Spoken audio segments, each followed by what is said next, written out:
be reading Psalms chapter 4, verse 8. In peace I will both lie down and sleep, for you alone, O Lord, make me dwell in safety. So if you want to, let's start with reading Deuteronomy chapter 5, verses 12 to 14. I go, hon, you put this in my Bible, didn't you? I go, yeah. Thank you, I needed to mark this. Let's read it. Deuteronomy chapter 5, 12 to 15. Okay. It reads, observe the Sabbath day by keeping it holy, as the Lord your God has commanded you. 6 days you shall labor and do all your work, but the Sabbath day is a Sabbath to the Lord your God. On it you shall not do any work, neither you, nor your son or daughter, nor your manservant or maidservant, nor your ox, your donkey, or any of your animals, nor the alien within your gates, so that your manservant and maidservant may rest as you do. That's fair. And then, verse 15. Remember that you were slaves in Egypt, and that the Lord your God brought you out of there with a mighty hand and an outstretched arm.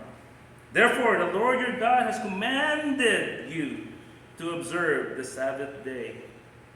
And that's every Sunday for us. Let's read Mark and see what it says there in regards to this. Chapter 2. So we'll be reading chapter 2, starting in verse 23 through chapter 3, verse 6. Lord of the Sabbath tells of a story. One Sabbath, Jesus was going through the grain fields. And as his disciples walked along, they began to pick some heads of grain. Trouble already brewing here. The Pharisees said to him, look, why are they doing what is unlawful on the Sabbath? Jesus answered them. He answered, have you never read what David did when he and his companions were hungry and in need?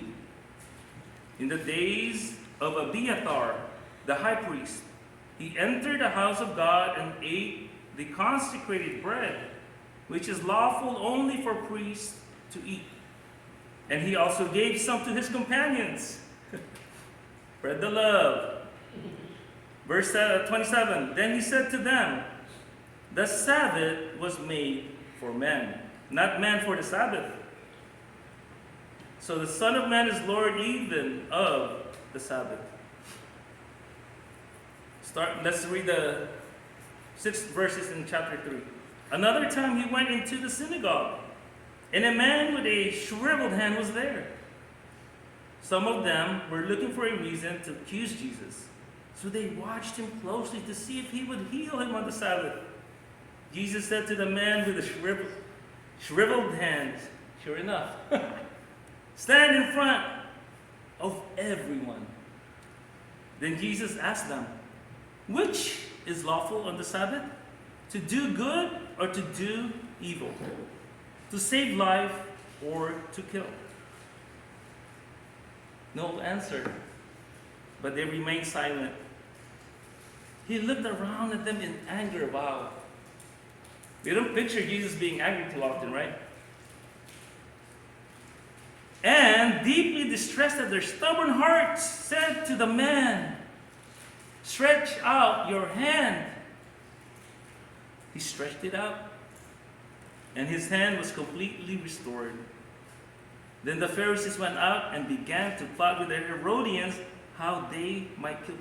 Isn't that crazy, the response to what just happened? Instead of going, whoa, go on their knees and, this, truly he's the Son of God. But no, that wasn't their reaction at all. Let's dissect this a little further. I'm going to need my notes for this now. Observe the Sabbath day, we are told, in Deuteronomy chapter 5, verse 12. And keep it holy. But what does that mean?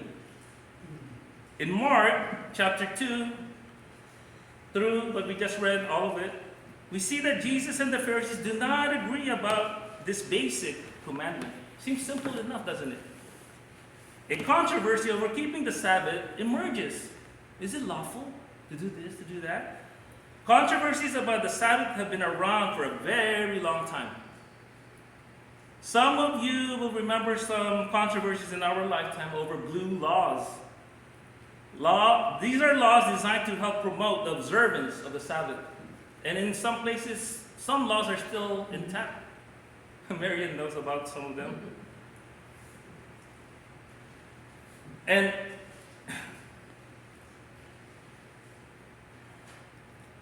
even though blue laws are fading away, the importance of the Sabbath is not. You might even argue that the Sabbath is more important than ever.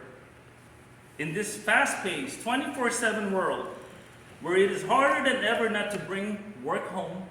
I think of my sister. More and more people, and some other people I know, more and more people find themselves longing for a day of rest. I'm one of them. That's why this trip we're about to take is so much needed. My clients can tell, you look tired today. And I'm honest with them, I am. But I'll be okay. Longing for a day of rest, for a Sabbath day. Maybe it is time to reconsider this practice. Not as a law, though, but as a gift. The gift of Sabbath, of a day of rest. In our gospel reading today, we find Jesus and his disciples in the midst of a Sabbath controversy, as I mentioned. The Pharisees are upset because Jesus and his followers are not observing their blue laws, their rules and regulations about observing the Sabbath. The disciples were hungry, and they were plucking some heads of grain on the Sabbath, which was against the law, the rules. Jesus responded with his well-known statement, the Sabbath was made for humankind, not the other way around, and not humankind for the Sabbath. Don't you love that statement? Meanings change when you reverse it sometimes. Jesus is reminding us here of the gift of Sabbath, the gift of rest. That's sometimes the one thing we forget about. We're so busy. Why am I tired? Rest is woven into creation. There is evening and morning. There is night and day. There is work and rest. After 6 days, we read it.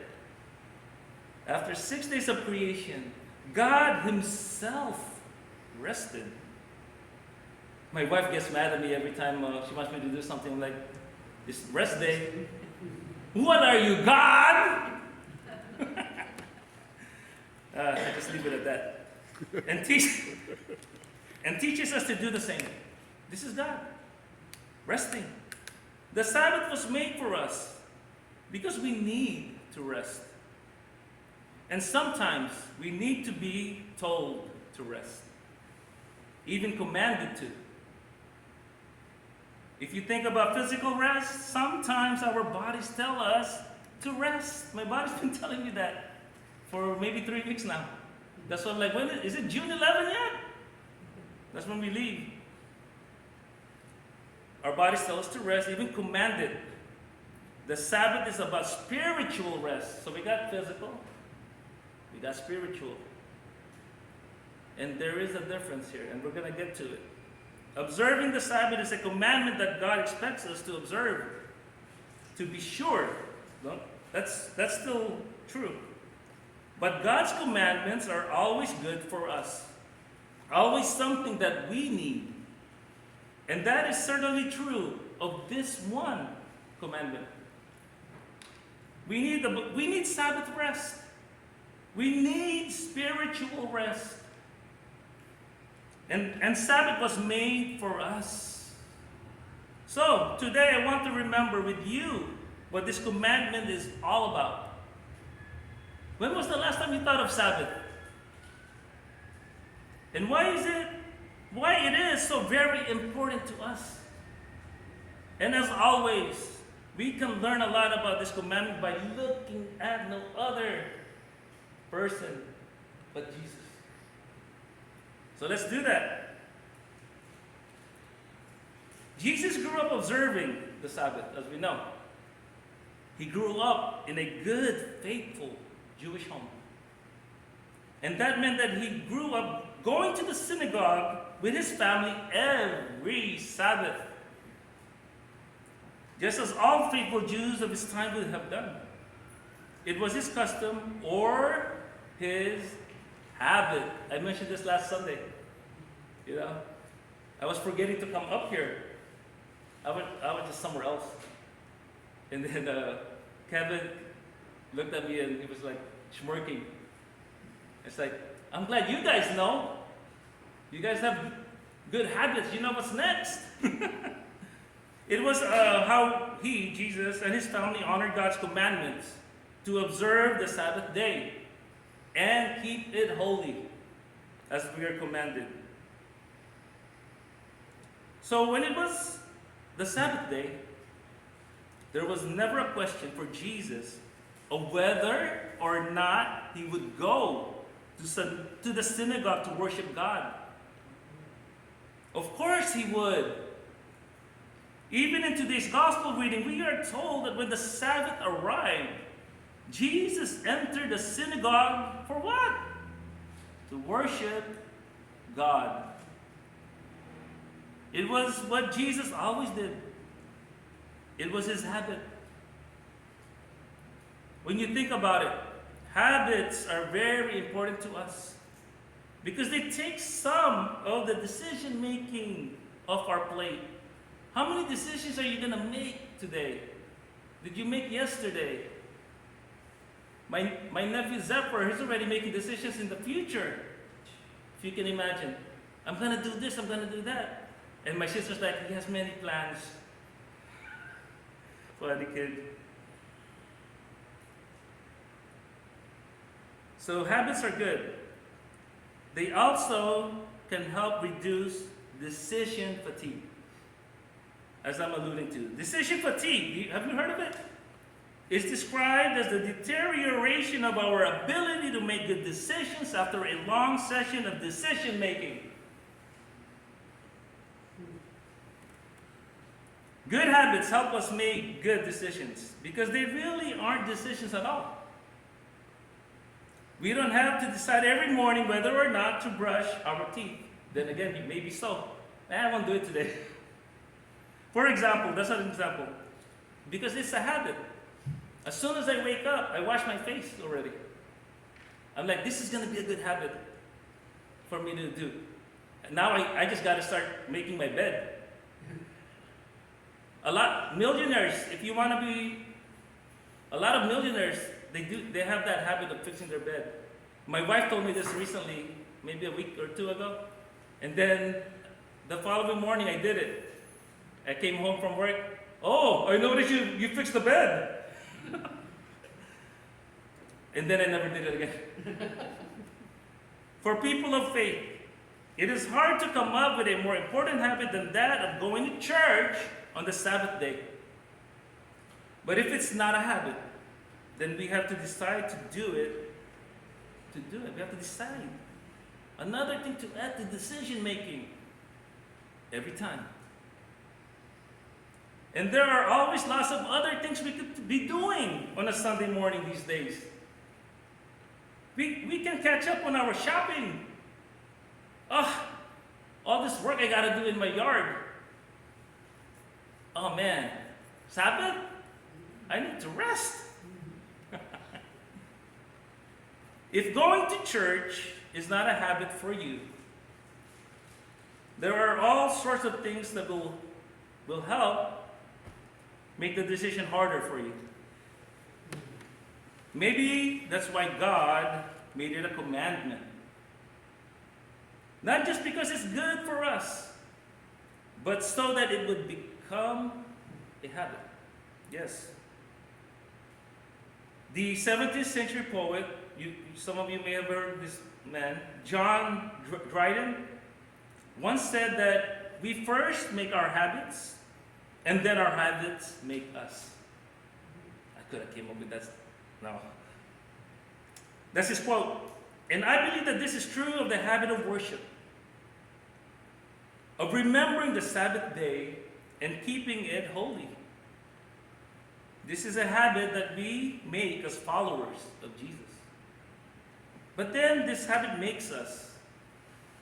Yes. I guess you can tell a person by his habits. It's what makes them. The Sabbath was made for us. Jesus said, it is not just something that is pleasing to God. It is also vital to nurturing our faith. And it is essential to forming and sustaining the community that Jesus himself founded. The community that we call the church. But let me offer one more reason why this habit of keeping the Sabbath is so very important. And that is that this habit offers us something that is hard to find anywhere else, and that is rest for our souls. Yes, Lord, every evening, midday, I need a nap. And it's a lot of times it's for my physical need, for my physical rest. Rest for our soul. Let's talk about that. Keeping a weekly Sabbath does offer us rest for our bodies. But more importantly, it offers rest for our souls. The truth is that no matter how well rested we might be physically, we will still be restless until our souls rest in God. It's so fitting that his scripture reading today in Psalms had to do with sleep. Thank you, Vince. That is how God wired us. To be restless until we rest in God. So, one day a week, we come here to remember that our souls need rest too. We come here to be reminded that God is in charge, not us. We come here to feed our faith and to remember our hope and to rest in the love of our Creator. Rest for our souls. A gift that we receive by keeping this commandment to serve, to observe the Sabbath day and keep it holy. Let's go back to Jesus. Let's go back to Jesus one more time to learn from him a little more about how to find rest for our souls. If there was anyone, he probably slept well. Remember the storm in the boat? What was Jesus doing? Huh? Resting. He was sleeping. Like, and then the disciples were like, ah! Jesus was fine in his soul. Jesus kept the Sabbath, as I already pointed out. But Jesus did more than that to find rest for his soul. He also lived his life in what might be called, remember this, as a sacred rhythm. Think about it. Jesus, go back one chapter in Mark's Gospel, Mark chapter 1. And you find a great example of this. Let's read, and I invite you to listen for the rhythms of life that Jesus is modeling for us. Beginning in verse 29. Read, check this out here. Jesus heals many. As soon as Jesus and his disciples left the synagogue, they entered the house of Simon and Andrew with James and John. Now Simon's mother-in-law was in bed with a fever, and they told him about her at once. He came and took her by the hand and lifted her up. Then the fever left her, and she began to serve them. That evening, at sunset, they brought to him all who were sick or possessed by demons. And the whole city was gathered around the door. And he cured many who were sick with various diseases and cast out many demons. And he would not permit the demons to speak, because they knew him. In the morning, while it was still dark, very dark, he got up and went out to this deserted place. And there he prayed. My last message, last time I was up here, praying. And Simon and his companions hunted for him. When they found him, they said to him, "Everyone is searching for you." Jesus answered, "Let us go on to the neighboring towns." He didn't care. We got to move on, so that I may proclaim the message there also. Woo! Love you, Jesus. For that is what I came out to do. Sacred rhythm. And he went throughout all Galilee, proclaiming the message in their synagogues and casting out. He got the energy, he got the fervent he needs. Then he goes by himself to a deserted place to pray. Then he leaves there to go throughout the region proclaiming the message in their synagogues and casting out demons. So, rest, work, worship, serve, pray, teach, sacred rhythm. Did you catch it? That's what he did. There is a sacred rhythm to his life that we can learn. A rhythm of daily prayer and weekly worship. A rhythm which offers us rest, not just for our bodies, but for our souls. This was simply the way Jesus lived.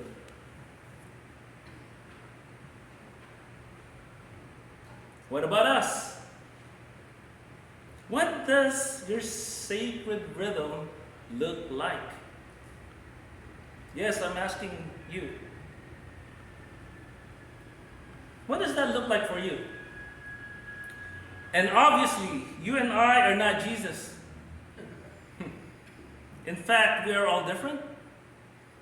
We are created differently, wired differently.